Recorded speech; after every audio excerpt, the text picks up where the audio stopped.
말은 참 화려하고 설득력 있게 들리는데 막상 뜯어보고 나면 이상하게 앞뒤가 맞지 않는 느낌 혹시 느껴보신 적 있으신가요? 유시민 작가의 말들, 말 속에 숨겨진 가시들, 이상하게 느껴지는 그 기시감, 괜히 그런 게 아닙니다. 대중담론에서 누군가를 설득할 때 가장 강력하게 쓰이는 무기는 바로 논리입니다. 하지만 우리 눈을 가리는 수사학을 걷어내고 형식 논리학의 잣대로 그 논증을 검증해보면 엉성한 모순들이 드러나곤 합니다.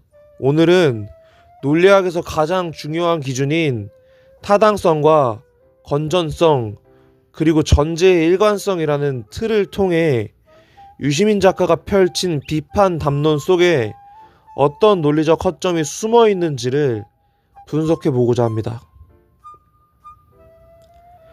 본격적인 분석에 앞서 논리학의 두 가지 핵심 기준을 짚고 가겠습니다. 첫째, 타당성입니다. 타당성이란 전제가 모두 참이라고 가정할 때 결론이 거짓일 가능성이 없는 논리적 구조를 뜻합니다. 둘째, 건전성입니다. 어떤 논증이 건전하려면 구조가 타당할 뿐 아니라 그 논증에 사용된 전제들이 실제로도 참이어야 하며 서로 충돌하지 않는 일관성을 유지해야 합니다. 만약 논증에서 사용된 전제 A와 전제 B가 서로 모순된다면 어떻게 될까요? 논리학에서는 전제 집합 자체가 모순이면 전제가 동시에 참일 수 없으므로 형식적으로는 공허하게 타당해질 수 있습니다. 하지만 전제의 일관성이 깨졌기 때문에 그 논증은 건전할 수 없게 됩니다. 그렇다면 유시민 작가의 비판 담론은 이 전제의 일관성을 잘 지키고 있을까요? 결정적인 세 가지 모순을 살펴보겠습니다. 첫 번째 모순은 여론조사를 대하는 전제의 이중성입니다. 유시민 작가는 총리실 TF가 제시한 여론조사에 대해서는 이렇게 평가합니다. 이상한 여론조사 결과를 내놓고 시간을 끌었습니다. 라며 본인의 입장과 다른 여론조사는 신뢰할 수 없는 정치적 수단으로 규정합니다. 그런데 불과 몇 분이 채 지난 뒤에는 대통령 지지율 하락을 언급할 때는 전혀 다른 전제를 가져옵니다. 대통령 지지율이 팍 떨어진 것은 현재 국정 운영에 자가 면역 질환이 생겼다는 객관적 증거입니다. 라며 지지율 여론조사를 100% 진실로 절대화합니다. 동일한 여론조사라는 지표를 두고 내 주장에 불리할 때는 이상한 조사로 부정하고 내 주장에 유리할 때는 객관적 진실로 채택하는 거, 이거는 비평의 기준이 객관적 틀에 있는 것이 아니라 본인의 결정, 본인의 결론에 맞춰 수시로 바뀌는 체리피킹의 오류이자 전제의 일관성이 깨진 대표적인 사례입니다. 두 번째 모순은 정치인의 말과 행동을 해석하는 기준의 충돌입니다. 수사, 기소, 분리 이슈를 다룰 때 유시민 작가는 이렇게 말합니다. 대통령과 청와대가 수사, 기소, 분리에 찬성한다고 여러 번 말했지만 정치인은 거짓말을 할 수 있습니다. 말 뒤에 숨은 하위 조직의 행동을 보고 본심을 파악해야 합니다. 즉, 정치인의 공식 발언은 거짓말일 수 있다는 전제를 깔았습니다. 하지만 바로 이어지는 대통령의 통합과 포용이라는 단어에 대해서는 전혀 다르게 해석합니다. 대통령이 거듭 사용하는 통합의 언어는 아주 훌륭한 국정 철학이자 진심이라고 말합니다. 이번에는 발언 텍스트의 그대로를 진정성 100%라고 인정합니다. 정치인의 말은 믿을 수 없다는 전제를 본인이 비판하고 싶은 영역에서는 핵심 원칙으로 쓰다가 긍정하고 싶은 영역에서는 갑자기 말의 진정성을 절대화해요. 비평 대상에 따라 말을 평가하는 전제를 정반대로 뒤집고 있습니다.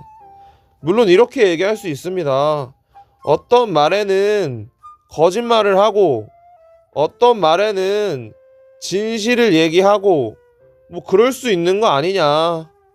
그런데 그 말을 한 사람이 같은 사람이고 말을 한 사람이 같은 사람이고 하나엔 거짓말을 했다면 그 이유를 말씀해 주셔야죠. 세 번째 모순은 인물에 대한 평가 전제와 사건 진단 간의 연쇄적 충돌입니다. 유시민 작가가 전제하는 지도자의 역량은 이러합니다. 이재명 대통령은 일을 얼마나 잘합니까? 똑소리나게 공사 우선순위에 맞춰 기둥 세우고 건물 올리는 스타일입니다. 즉, 일처리가 완벽하고 치밀한 리더라는 전제입니다. 그런데 본인이 진단한 검찰 개혁의 경과는 정반대입니다. 공사 우선순위도 틀렸고 모든 게 엉망진창이었으며 도저히 납득할 수 없는 지연이 발생했습니다. 똑소리나게 일하는 완벽주의 리더가 주도했는데 결과는 우선순위도 틀린 엉망진창이었으면 논리적으로는 대통령의 통제력 상실이나 다시 하겠습니다. 대통령의 통제력 상실이나 참모진의 무능으로 결론 내리는 것이 자연스럽습니다. 하지만 유시민 작가는 이 두 충돌을 전제를 동시에 참으로 유지하기 위해 완벽한 일처리 능력을 가진 지도자가 일부러 엉망진창으로 판을 짰다는 무리한 마키아벨리적 이중 플레이 가설을 하나의 입증 없이 본인의 상상력으로 도입합니다. 전제의 모순을 메우기 위해 또 다른 무리한 가설을 덧대면서 논증의 건정성은 더욱 떨어지게 됩니다. 지금까지 살펴본 것처럼 대중을 사로잡는 화려한 언어와 자신감 넘치는 어조 뒤편에는 안타깝게도 서로 충돌하고 수시로 변동하는 전제의 모순들이 자리잡고 있습니다. 논리학에서 가장 경계해야 할 것은 바로 이러한 공허한 타당성의 함정입니다. 전제의 일관성이 깨진 논증은 아무리 말하는 사람이 당당하고 수서학적으로 완벽해 보여도 건전한 논증이 될 수 없어요. 어제 유시민 작가가 생각을 할 수 있는 사람이라면 뭐 어쩌고 저쩌고 말씀을 하셨던 걸로 기억하고 있습니다. 우리가 특정 정치적 입장이나 명망가의 언어를 접할 때 감정에 흔들리지 않고 냉철한 비판적 사고력을 유지해야 합니다.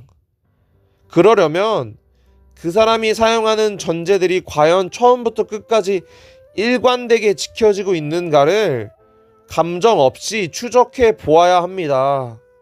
화려한 말빨보다는 중요한 것은 전제의 일관성과 논리적 건전성입니다. 논리가 없는 사람은 누구냐고요? 여기까지입니다. 감사합니다.